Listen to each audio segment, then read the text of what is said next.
More than a year ago, we've actually talked about Nana, Yazawa's manga and anime that are quite well known for being very fashionable. Today, on the other hand, we're going to talk about Paradise Kiss.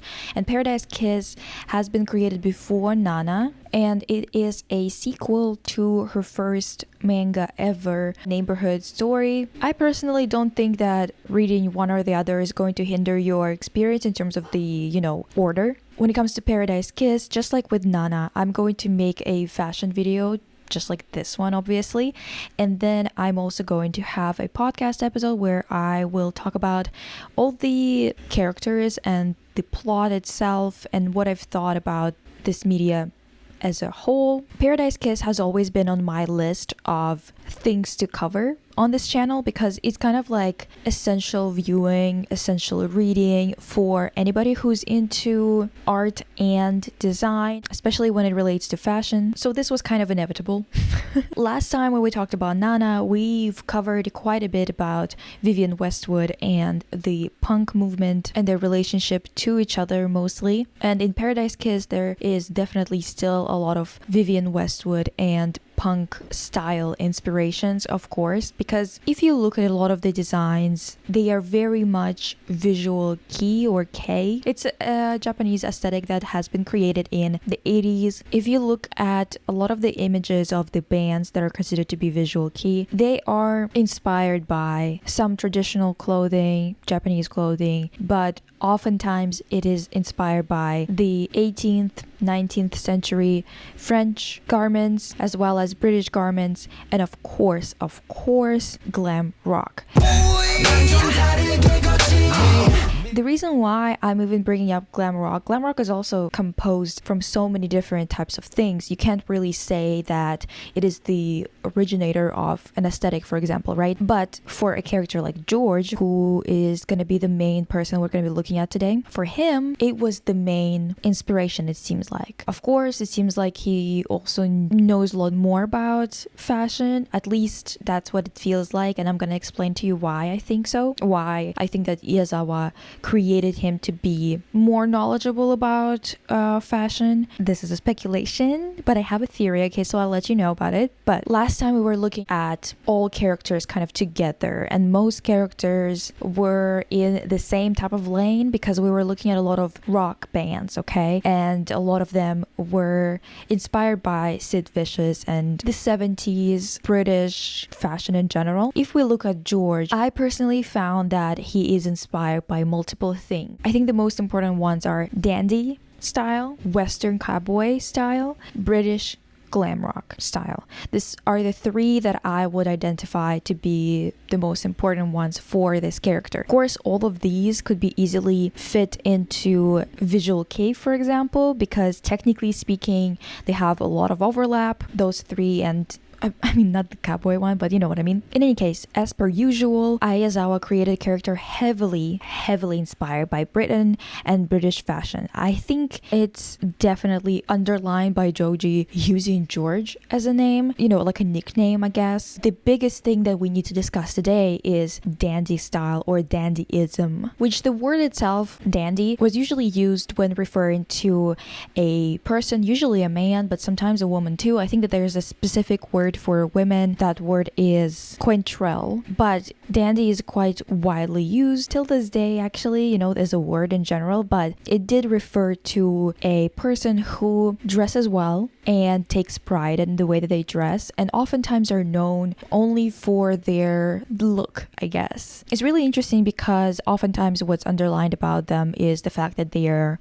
a little bit more androgynous than an average man. They have some kind of fluidity to them and to their style. But if you have ever read any books of the time, and of the time I mean like mid 18th century to mid 19th century primarily, you would have probably heard some characters being called a dandy, and usually what that implied wasn't just that they were dressed well, but also how they lived. Usually it implied that they lived pretty hedonistic lifestyles, had a lot of hobbies that were usually upper class related. It first appeared in Europe during the revolutionary period. Technically speaking, it appeared in France first, but it wasn't as widely popular compared to when it became more popular in 1790s and became kind of like a thing in all big cities, the ones that had a lot of culture going on, a lot of people coming there. So it would be places like Paris and London, for example. It's really interesting that this is a lifestyle. Okay, this is a philosophy. It kind of became its own thing that in some ways relates to romanticism. I would say that people like Charles Baudelaire has commented on it. He commented on it in The Painter in Modern Life, saying these beings have no other status but that of cultivating the idea of beauty in their own persons, of satisfying their passions, of feeling and thinking, because dandyism is a form of romanticism. Contrary to what many thoughtless people seem to believe, dandyism is not even an excessive delight in clothes and material elegance. For the perfect dandy, these material things are no more than a symbol of the aristocratic superiority of mind. The reason why was something that needed to be underlined with their refined abilities in languages and their clothes and manners is because usually they were not aristocrats. Usually. It doesn't mean that it was always like that, but usually. They were usually middle class,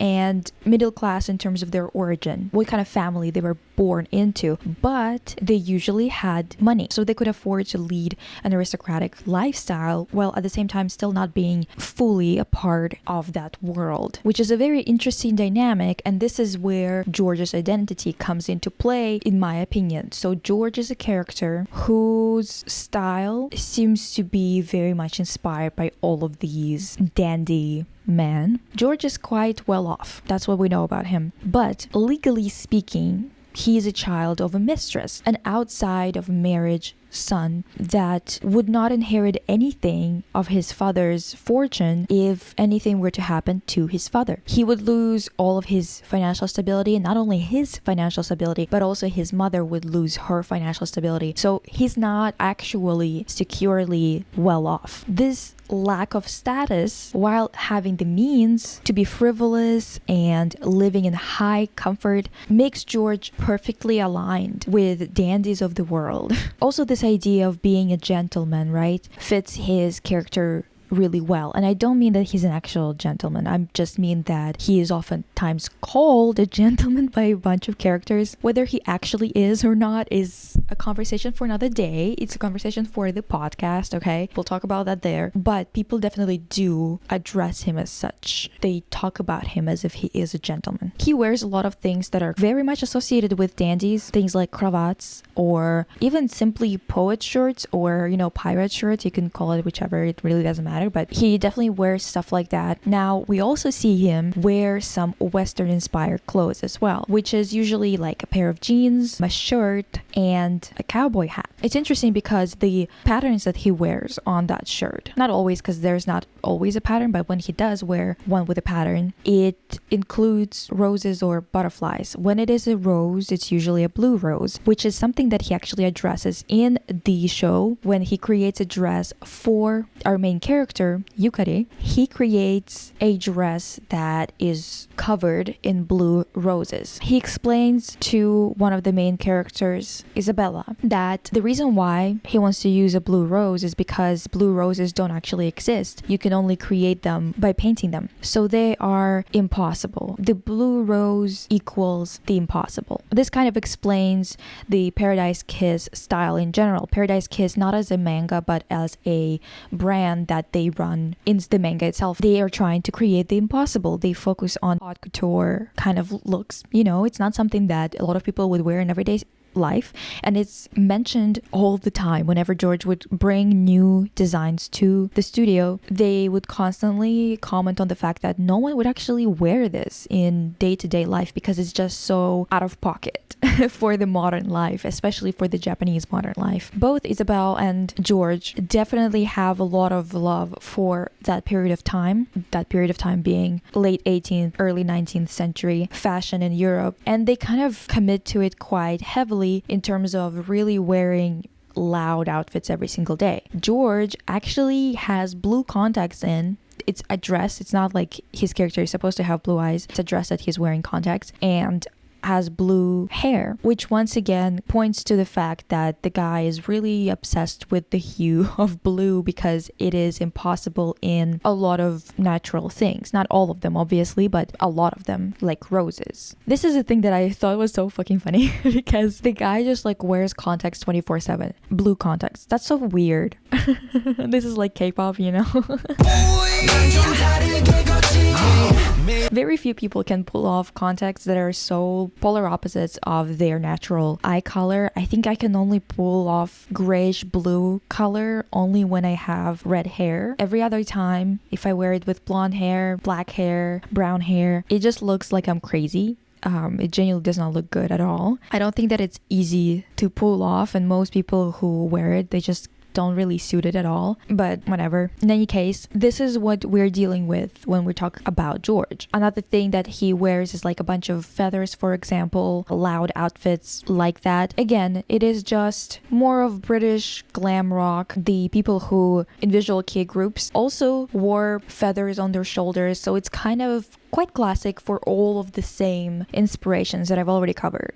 Now, when it comes to Yukari or Caroline, she doesn't really have a style outside of what she is dressed in by other characters. However, I do want to mention that there are some outfits that are definitely inspired by Vivienne Westwood, but also I have a feeling that some of the work that George has done, that Happy Berry have done, Happy Berry is an in-story brand as well. Some of the gowns remind me of some of the Alexander McQueen work. However, I am gonna tell you that I'm not entirely sure if it had anything to do with it. It just reminded me of it because of Alexander McQueen using a lot of tartan fabrics, mostly because there is a lot of history involved in terms of who wears it, Scottish, English, other cultural, political issues going on. So usually this fabric is very heavily associated with the United Kingdom and a bunch of issues that they've been going through, you know. You will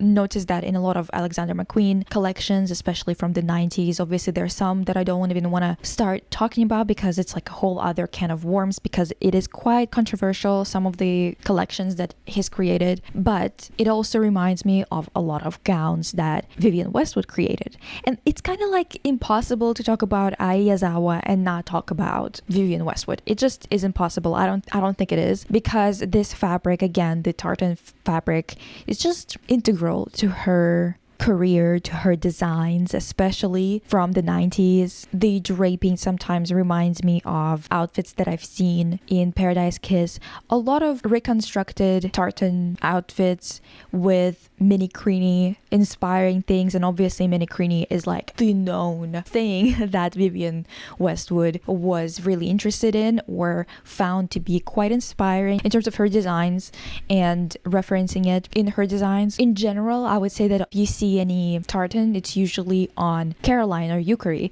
and it's mostly because even though there's some similarities in terms of draping, I wouldn't say that a lot of Paradise Kiss outfits use tartan. It's usually something that Happy Berry does, or just random outfits. It's hard to honestly keep track of who created what and when, because sometimes you're like, this doesn't really make any sense with this. It looks great, so whatever.